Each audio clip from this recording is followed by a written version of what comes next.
tababarkani ku saabsan shaqo abuurka oo ay soo diyaarisay hay'adda DRC iyadoo la kaashanaysa xafiiska xirfadaha iyo shaqo abuurka ee dowladda deegaanka Soomaalida ayaa loogu talagalay in fursad shaqo loogu abuuro bulshada qaxootiga iyo kuwa deegaanka waxaana si tijaabo ah shaqo abuurkan uga faa'iideysanaya 84 qof daraasaadyo kala duwan oo la sameeyay ayaa lagu ogaaday in lacagaha ay qurbo-joogtu soo diraan eheladooda ku sugan deegaanka loo isticmaalo kaliya nolol maalmeedka taasi oo sii badisay ku tiirsanaanta haddaba si loo yareeyo ku tiirsanaantan iyo hay'adda DRC ay samaysay mashruuc shaqo abuur oo iska kaashanayaan qurbo-joogta deegaanka taasi oo lacagaha shaqo abuurka ku baxaya ay 50% hay'addu daboolayso wasiir ku-xigeenka xafiiska xirfadaha iyo shaqo abuurka ee dowladda deegaanka Soomaaliya Mudane Cabdirasaaq Aadan Carays ayaa sheegay in xukuumadda deegaanka Soomaaliya mudnaan gaar ah shaqo abuurka iyadoo sidoo kale ay hawlahan ka qayb qaadanayaan hay'adaha aan dawliga ahayn ay kamid tahay DRC dowladda federaalka ee dowladda deegaanka Soomaalida waxaa ka go'an shaqo abuurka in la xoojiyo si loola dagaalamo faqriga iyo shaqo la'aanta laana waxa weeyaan haddii la dhaho qof kasta oo muwaadin ah dowladdu shaqaha ka qaybgeliso muwaadinka dowladda wax kooban weeyaan maadaama taasi ay jirto qorshaha la qaatay waxa weeyaan in shaqo abuur loo sameeyo muwaadiniinta oo ay hay'aduhu ka qayb galaan hada sanadkan lacagta loo qorsheeyay idigoo og deegaankeenu tabartiisa iyo dowlad ahaanba lacag 300 milyan ah yaa la rabaa in shaqo abuur lagu sameeyo labadii xafiiska shaqo abuurka iyo xafiiska xirfadahana waa la mideeyay marka hore qofka inta shaqo abuur loo sameeyo inta tabar loo sameeyo iyo xafiiska shaqo abuurka la keenayay si uu shaqo ugu sameeyaan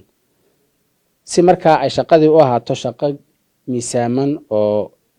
tayo leh labadii xafiis baa isku daray halka waxa ka muuqata sida ugu go'an tahay dowladdu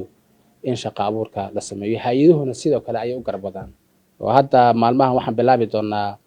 ilaa 48 qof oo shaqo abuur ay u sameeyaan hay'adda GIZ oo kale oo iyadoo qorshe aan wadno maantana waa kan aynu mashruucan aynu furayno marka waxa weeyaan inaad ka faa'iideysataan barnaamijkan weeyaan fursad muhiim ah weeyaan inaad ka faa'iideysano weeyaan Marwa Saynab Xaaji Aadan wasiir ku-xigeenka xafiiska maalgelinta iyo warshadaha ee dowladda deegaanka Soomaalida ayaa tilmaantay in mashruucan shaqo abuurku door muhiim ah ka qaadanayo hawlaha lagu dhimayo shaqo la'aanta muhiimadda ugu weyn ee laga leeyahay tababarkani waa in fikirkan mashaqaystanimada aynu jabino sidii dadkuna ay u yeelan lahaayeen aragtida ah qofku inuu wax qabsan karo waxaynu ognahay in lacagaha biilka lagu soo diray ay tahay un wax af iyo gacan ah oo qofku marka bishii loo soo diro sidii mushaarkoo kale uu isticmaalayo nolol maalmeedkiisa uu ku dabaqayo balse bari ka maalin qofka wax soo diraya ee qurbaha joogay haddii ay xaalad waliba dhacdo una beritoole qofkii wax uu dib ugu laabtay ayna jirin si marka dhibaatooyinka noocaas looga hortago xukuumaddu waxay dadaalo badan ugu jirtaa sidii ay shaqo abuurka kor ugu qaadi lahayd sidoo kale hay'adaha aynu bahwadaagta nahay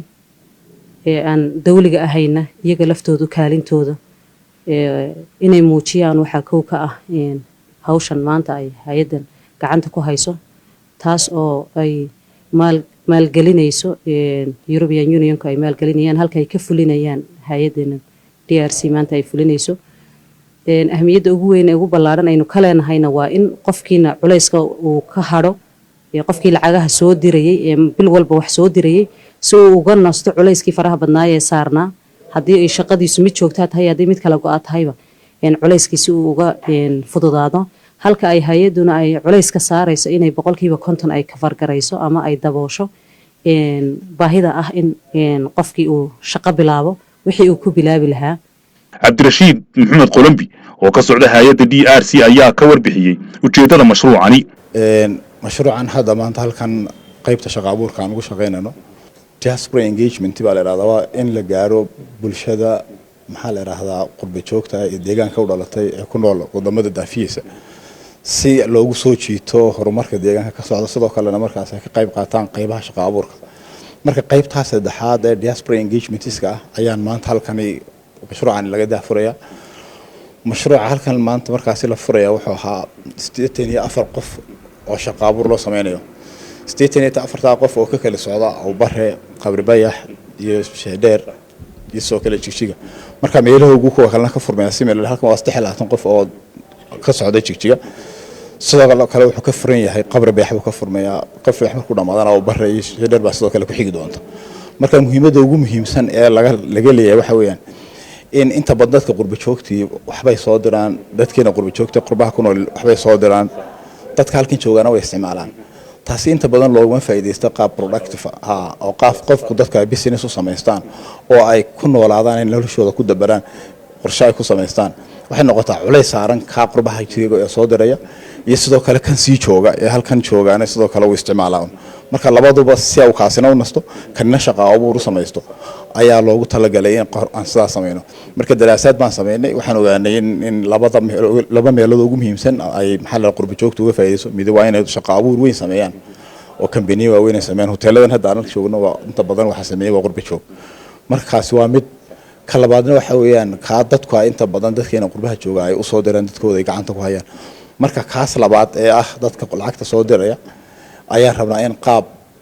bal dadkan shaqo abuur aan uga sameeyno. marka wax laga baran doono adduunyada way ka jirtaa, innagana saadaan tijaabinayna. marka dadaalada ay sidoo kale dawladdu wada in shaqo abuurka lagu sameeyay baan anaguna qayb ka nahay, hay'aduhuna qayb ay ka yihiin. oo taas bal raba hay'aduhuna in iyaguna qayb ka noqdaan oo ay ku daraan oo dadkii shaqo abuur loogu sameeyo oo si dadku markaas mustaqbalka ay isu dabaraan oo ay noqdaan dad self reliant dad iyagu macnaan iyagu hadda kadib isku tiirsan.